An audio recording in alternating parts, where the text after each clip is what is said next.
guys, my name is Suti and welcome to this insane overpowered exploit tutorial. I score about 30 to 40% of my goals with one single method, which is what I'm gonna show you in this video. The no-touch dribbling sprinting boost. This move is gonna get you one thing, which are goals, and a lot of them over and over. First I'm gonna explain you how to do it, and the great thing is that it's very easy to do. Then I'm gonna show you the best ways of using it, for example zigzag sprinting. Let's go guys.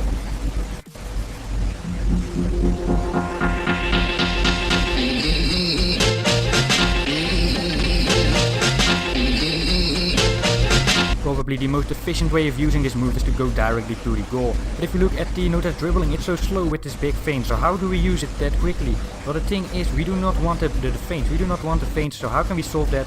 We have to tap super quickly the L1 or LB button. So that's the trick to get rid of the feints. Super quickly tap the L1 or LB button, and after that, just change direction and sprint. It's that easy. So first, very quickly tap the L1 or LB button. Therefore, we will not get those slow feints which you saw in the first section.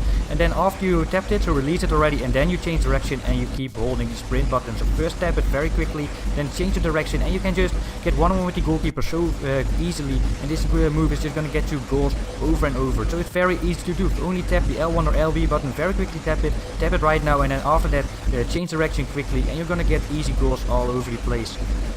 You have seen in my Road to Glory series how often I use this move to get those easy goals, but in the next section we are actually going to check out how we can use this move for zigzag sprinting as well. And this clip is also from my Road to Glory series. Look at the double ball roll, we get the goal in there after we set that thing up with the no-touch dribbling acceleration.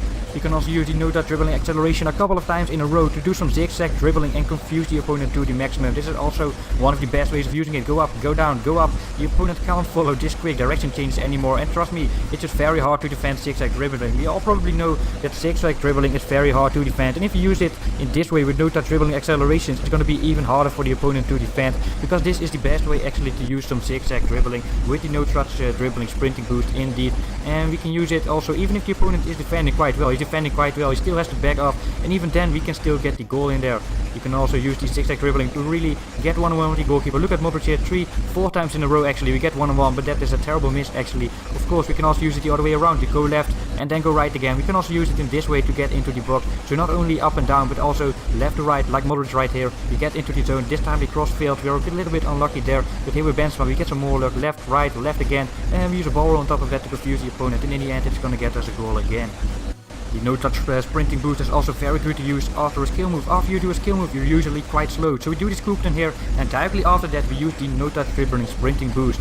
This move works very well after a fake shot, trust me, really try it. After a fake shot right here, fake shot to the sprinting boost. After a fake shot or after any skill move basically, you're often very slow, and use this move to get rid of that. And even in 0 degrees it will work as well. So you just do a regular skill move and after it exit it with the no-touch dribbling sprinting boost to get rid of the downside of skill moves, because you're often very slow after a skill move. You can also combine it with a ball roll right here, ball roll to the right, and quickly sprinting boost to the left. Very hard to defend for the opponent, and after the body feint turn we got the goal in there indeed. Now the setup. If we are going to confuse the opponent like this, we first do very slowly change direction to the right, but all we do is basically set up the no-touch dribbling acceleration. So that is basically the setup. First we do make the opponent believe we make a mistake, and then quickly we do the acceleration to the left again. So we slow down, but we can also set it up with the no-touch dribbling. So just a double no-touch dribbling acceleration of course. But I really love to just slow down, make the opponent believe you made a mistake. We slow down and went a little up there with Bale. The opponent thought, what is he doing? He's playing so slowly. Is he making a mistake? And then suddenly we accelerate again with the no-touch dribbling acceleration, and we get one-on-one again and get the goal in there. You can also use the no-touch dribbling acceleration to simply cut inside, and we use it another time to attack the gap. It's basically the best way of using it is to attack gaps and to attack space. So that also means you can cut inside if there is space to do that, of course. Great counter goal. Do you remember this goal from my Road to Glory series? That was a great goal right there. But let's have another look at cutting inside with the no-touch dribbling. First to beat the opponent with my easy goal trick, and look at that sudden acceleration. We actually do it 2 times in a row right there with Bale. Cutting inside indeed, Benzema with the Berber spin, and then we quickly cut inside. And this is another way of using the no-touch dribbling. You have to check out my other no-touch dribbling tutorial to see how to do that last move right there with Benzema. But here again on the wing, look at that sudden acceleration. We cut inside, we get the ball to the Nilo, we get the goal there indeed again. You also get a great sprinting boost if you do not change direction. Look at Gamas here, who's about to gonna do the sprinting boost, but we just do it straight forward. We do the sprinting boost, and the great tip is to use this after a fake shot. If you do not want to change direction after a fake shot, but just go straightly forward, then still use the sprinting boost. You do not necessarily have to change direction. So look at the space here with Bale. We're not just gonna sprint in that regularly. We're gonna attack space every single time from now on after this video with the no-touch dribbling sprinting boost. It's gonna work way better than regular sprinting into it. The best thing of using this move is just look where the space is and then accelerate into the space with the no-touch dribbling boost. You have to look for space or for gaps in the defense to go through, but generally here with Modric as well, we went to the bottom right and then we're gonna attack the space with the no-touch dribbling sprinting boost and not just run into the space regularly.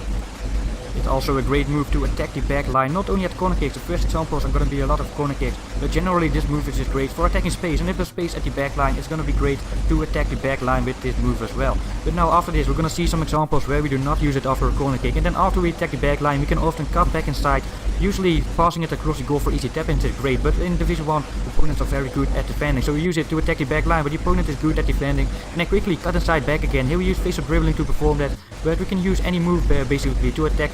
First we attack the back line, and after that, because Division 1 players are quite good at defending, we attack the back line, but he's good at defending, then quickly we cut back inside after that, and we get the goal in there nevertheless, even though he was good at defending. Last example, we attack the back line, then quickly cut back inside, and we get the goal there again.